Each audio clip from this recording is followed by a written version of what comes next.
अस्सलाम वालेकुम। रिको MP501 multipurpose printer scanner plus printer Kyocera के अंदर भी इसका सेम मॉडल है, बस उसके अंदर फ़र्क ये है कि इसके अंदर टच इंटरफेस आता है, उसका बटनों वाला इंटरफेस है। ऑन करने के लिए हम पावर बटन प्रेस करते हैं। 2 से 3 मिनट लेती है ये स्टार्ट होने में, तो 2 से 3 मिनट के अंदर आपको जनरल ओवरऑल व्यू दे देते हैं। एंड्रॉयड LCD पैनल के साथ आता है ये। मल्टी फंक्शंस हैं, इनके साथ आप कार्ड्स USB वगैरह लगा के भी प्रिंट कर सकते हैं। और अब जैसे क्योसेरा का 5030 मॉडल था, उससे थोड़ा सा अपग्रेडेड वेरिएंट निकाला गया ये। इसकी कार्ट्रिज HP जिन्होंने यूज़ किया वो थोड़ा सा इसको यूँ समझ लें, जो उसके अंदर परेशानियाँ होती हैं इन मॉडल्स में वो परेशानियाँ बिल्कुल भी नहीं हैं। बस जस्ट पुशिंग अप एंड इसको निकाल लें। सम टाइम अगर किसी हमारी गलती की वजह से अगर कोई पेपर प्रॉपर नहीं रखा जाता तो उसे आराम से यहाँ से निकाला जा सकता है अगर वो फंस जाए तो। रीफिलिंग इसकी बहुत आसान है। सिंपली इसका ये कार्ट्रिज है जो अलग हो जाता है, ये लॉक है इसका एक यूज़र रिव्यू देने लगे हैं वो लोग जो पहले HP यूज़ कर रहे हैं। वो अगर स्विच होना चाहें किसी मल्टीपर्पज़ प्रिंटर पर तो वो मेरी तरफ से रिकमेंड होगा कि वो प्रेफर करें रिको को या क्योसेरा को, क्योंकि ये मशीनें बहुत पायदार हैं और लॉन्ग लाइफ हैं। और इसके अंदर ये है कि ये मेंटेनेंस फ्री हैं। जैसे हम इनको उठा के फिरते हैं मैकेनिक्स के पास, HP specially HP type printers को, जिसका एक रीफ़िल के बाद जब हम दूसरी रीफ़िल करवाने जाते हैं तो सम टाइम हमें ब्लेड तब्दील करना पड़ता है, सम टाइम हमें उसका कोई ड्रम तब्दील करना पड़ता है, वेस्टेज बॉक्स के लिए भी मसले बनते हैं। तो ये चीज़ जो डिज़ाइन की गई है ये सारी उन चीज़ों से बहुत बहुत एडवांस है। क्योसेरा का मॉडल लेंगे, सेम चीज़ें हैं क्योसेरा में भी और रिको में भी। क्योसेरा का मॉडल लेंगे, इसके अंदर टच इंटरफेस आता है, उसका टच इंटरफेस नहीं आता, उसका यहाँ पे सिंपली मैनुअली बटन्स दिए गए हैं जिससे आप प्रिंट निकाल सकते हैं। सिंपली बस just by pressing this button, power plug लगाने के बाद, पावर सॉकेट में आउटलेट लगाने के बाद सिर्फ इसका बटन प्रेस करें, 2 से 2.5 मिनट के अंदर ये LCD तैयार हो जाती है, मशीन रेडी हो जाती है यूज़ होने के लिए। कार्ट्रिज आपको दिखा देते हैं इसका।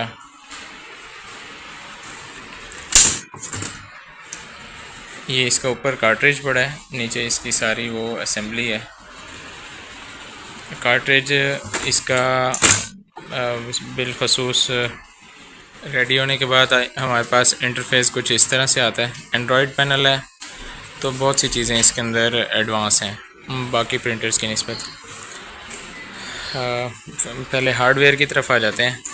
बाय प्रेसिंग दिस बटन हमारी कार्ट्रिज यहाँ से बाहर निकल सकती है। सबसे अच्छी चीज़ जो इसमें है इसके हार्डवेयर और HP के जो हम प्रिंटर्स लेते हैं उनके हार्डवेयर्स में, कि इसको रीफ़िल करने के लिए हमें इनके पास प्रिंटर वालों के पास नहीं जाना पड़ता। बस आप 1 किलो आधा किलो वाले पाउडर लें, ये इसका कार्ट्रिज बिल्कुल अलग हो जाता है, इसको प्रेस करके आप इस कार्ट्रिज को बाहर निकाल सकते हैं। ये आपकी कार्ट्रिज है जिसके अंदर सारा टोनर होता है, इंक होती है आपकी। और इसको फिल करने के लिए सम टाइम ये वाला जो होल है ये रिमूवेबल होता है। अगर ये रिमूवेबल नहीं होता तो इसको यहाँ पे फिक्स करके मैं आपको दिखा देता हूँ। ये वापस लॉक कर देते हैं, वो यहाँ पे आपको सुराख करके दे देते हैं। इसी सुराख के ज़रिए आप इंक डाल सकते हैं। और जैसे HP की कार्ट्रिज के अंदर होता है कि उसके जब भी आप रीफ़िल करवाने जाते हैं तो आपको जो एक है ना, एक हैज़ल होती है कि जो वेस्टेज बॉक्स है उसको भी अलग से खाली करवाना पड़ता है। वो बहुत सारे स्क्रूज़ और पेचकस वगैरह को के ज़रिए जो है ना, स्क्रूज़ ओपन करके जो आपको काम करवाना पड़ता है वो इसमें नहीं होता। हम घर बैठे बहुत आसानी से इसे रीफ़िल कर सकते हैं। जो आउट बॉक्स है इसका, आउटपुट बिन जिसके अंदर वेस्टेज आता है सारा, वो ये छोटी सी बोतल है। इसको बस ये क्लिप प्रेस करके आप इस बोतल को जब ये फुल हो जाए, आपको इस इंटरफेस के ऊपर भी एरर देता है, तो आप इसको ख़ाली करके दोबारा सिंपली इसकी इस जगहों को साफ़ करके आप वापस इसे प्रेस करें और इसे लगा दें।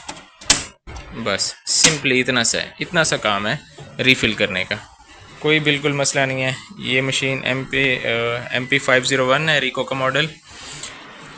प्रिंटर भी है, स्कैनर भी है, ऑल इन वन है। स्कैनर के लिए 2 ट्रेस दी गई हैं, एक सिंपली ग्लास जिसके अंदर आप, सबसे अच्छी चीज़ HP के मॉडल में नहीं आती, HP का 5030 मॉडल है, उसके अंदर ग्लास जो होता है वो A4 साइज़ होता है। इसके अंदर जो ग्लास है वो लीगल साइज़ है, एज़ वेल एज़ हम इसकी ऊपर वाली ट्रे भी यूज़ कर सकते हैं अगर हमें कोई प्रिंट वगैरह निकालना हो तो। सिंपली पेपर रखें, बहुत इजी टू यूज़ है, कॉपी पे क्लिक करें, जस्ट बाय प्रेसिंग स्टार्ट ये आपका प्रिंट निकाल के दे देगा। स्कैनर से स्कैन हुआ और यहाँ से हमारा फ़ौरन ही प्रिंट निकल आता है। ठीक है। फ़ोटोकॉपी की जो स्पीड है वो भी बहुत अच्छी है, जो प्रिंटिंग स्पीड है वो भी बहुत बहुत अच्छी है। 2 ट्रेस दी गई हैं, एक मैनुअल ट्रे जिसके अंदर से आप किसी भी किस्म के manual size paper, legal A4 size कोई भी हों तो आप वो प्रिंट कर सकते हैं। उसके साथ दूसरी हमारे पास आती है 500 पेज की सेकंड ट्रे, और इसका बिल्कुल वैसे ही जैसे एक प्रॉपर PC होता है, इसका इसके अंदर PC बॉक्स बनाया गया है। यहाँ पे प्रॉपर इसका फ़ैन है जो इसको ठंडा रखता है, और इसका यूनिट जो है जैसे HP के यूनिट निकलते हैं, इसका उस तरह से नहीं है, लेकिन इसका बहुत एडवांस है उससे। ये था ओवरऑल इसका हार्डवेयर का रिव्यू। स्कैनिंग के लिए बहुत बहुत एडवांस मशीन है। अब इसकी अगर सॉफ्टवेयर्स की बात करें और दूसरे एडवांस फंक्शन की बात करें जो हमें HP नहीं देता, 4350 जो मशीन है वो नहीं देती। इसके अंदर ये है कि आप इसको सिंपली USB ऐड करके आप प्रिंट निकाल सकते हैं। USB लगाएंगे, यहाँ पर साइन आ जाएगा कि USB डिटेक्ट हो रही है। थोड़ी देर बाद आपको स्क्रीन पर पॉपअप कर देगा memory storage has been inserted. आप USB पे क्लिक करें, simply print from storage device, यहाँ पे क्लिक करेंगे तो हमारी USB शो हो जाएगी। USB पे क्लिक करें, यहाँ पे आपको लिस्ट शो कर देगी जो कुछ भी आपका USB के अंदर है। PDF फाइल प्रिंट होंगी, माइक्रोसॉफ्ट वर्ड की फ़ाइल नहीं प्रिंट होगी, एक्सेल नहीं आएगा, सिर्फ PDF फाइल्स प्रिंट होंगी। ये देखें जैसे ये PDF फाइल्स हैं। ठीक है। किसी भी फ़ाइल को आपने प्रिंट करना हो, जैसे अगर मुझे डेली अटेंडेंस शीट जैसे निकालनी है, इवन कि मैं इसको प्रीव्यू भी कर सकता हूँ इसके अंदर कि मेरी जो फ़ाइल है वो कौन सी है। ज़ूम इन ज़ूम आउट करके सारी चीज़ें बआसानी देखी जा सकती हैं।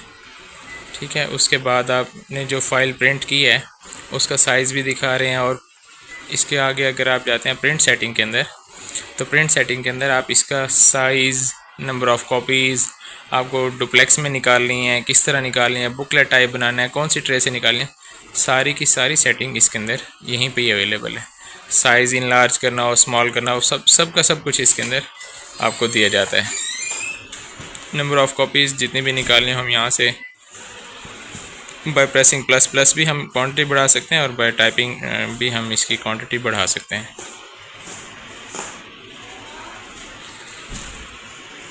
मैंने अगर इसकी एक कॉपी निकालनी है, डन करता हूँ। ये USB मैसेज से जो मेरी फ़ाइल सिलेक्ट की हुई है, मैं सिलेक्ट फ़ाइल के अंदर से दिखा देता हूँ। ये मुझे अटेंडेंस शीट निकालनी है। प्रिंट सेटिंग के अंदर मैंने अपनी सेटिंग भी कर ली कि एक ही क्वांटिटी चाहिए। सिर्फ स्टार्ट का बटन प्रेस करें और हमारी फ़ाइल प्रिंट होकर यहीं पे आ जाएगी। अभी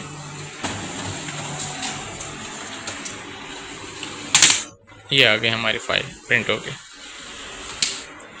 और अगर इसकी स्पीड की बात कर लें, स्पीड इसकी बहुत अच्छी है। मैं आपको स्कैनिंग में दिखा देता हूँ। कॉपी, नंबर ऑफ़ कॉपीज़ अगर हम यहाँ पे कर लेते हैं 20, डन, और हम स्टार्ट करते हैं तो आप देखेंगे इंटरफेस इसका बहुत एडवांस है। नंबर ऑफ़ टोटल कॉपीज़ इतनी, ये आपकी नंबर ऑफ़ कॉपीज़ जो प्रिंट हो चुकी हैं। स्पीड देख लें आपके सामने, बहुत बहुत अच्छी स्पीड है।